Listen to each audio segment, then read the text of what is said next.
রোজ রোজ মাছের ঝোল খেতে কার ভালো লাগে, তাই না বন্ধু? তো মাঝে মাঝে একটু অন্যরকম হলে কেমন হয়? না না বন্ধুরা, এটা কোনো ভেটকি মাছ টাছ না, দেখেই আশা করি বুঝতে পারছো এটা একটা কাতলা মাছ, যেটাকে একটু অন্যরকম করে বানিয়ে নিলাম, মানে একটু পাতুরি টাইপের করে নিলাম। তো প্রথমেই দেখতে পাচ্ছ কালো সর্ষে, সাদা সর্ষে, একটু পোস্ত দিয়ে শুকনো অবস্থায় গুঁড়ি নিয়ে এসে তার মধ্যে একটু কাঁচা লঙ্কার জল দিয়ে ভালো করে পেস্ট করে নিয়ে আসলাম। এদিকে পাতুরি করব, কলা পাতা তো লাগবেই। তো কলা পাতাটা রেডি করে নিচ্ছি। কলা পাতাকে আমি পিস পিস করে কয়েক পিস করে নিলাম, যে কটা আমার লাগবে। সেটাকে কিন্তু আমি একটু আগুনের আঁচেই একটু সেঁকে নিলাম।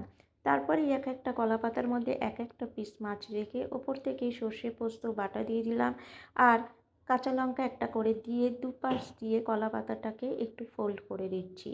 দুপাশ ফোল্ড হয়ে গেলে আবার আর এক পিঠ দিয়ে ফোল্ড করার পর উল্টো দিক দিয়েও ফোল্ড করে নিয়ে প্রত্যেকটা কলা পাতা রেডি করে নেওয়ার পর তাওয়ার মধ্যে একটু তেল দিয়ে লো আঁচে এক একটা করে কলা পাতা সেঁকে নিচ্ছি।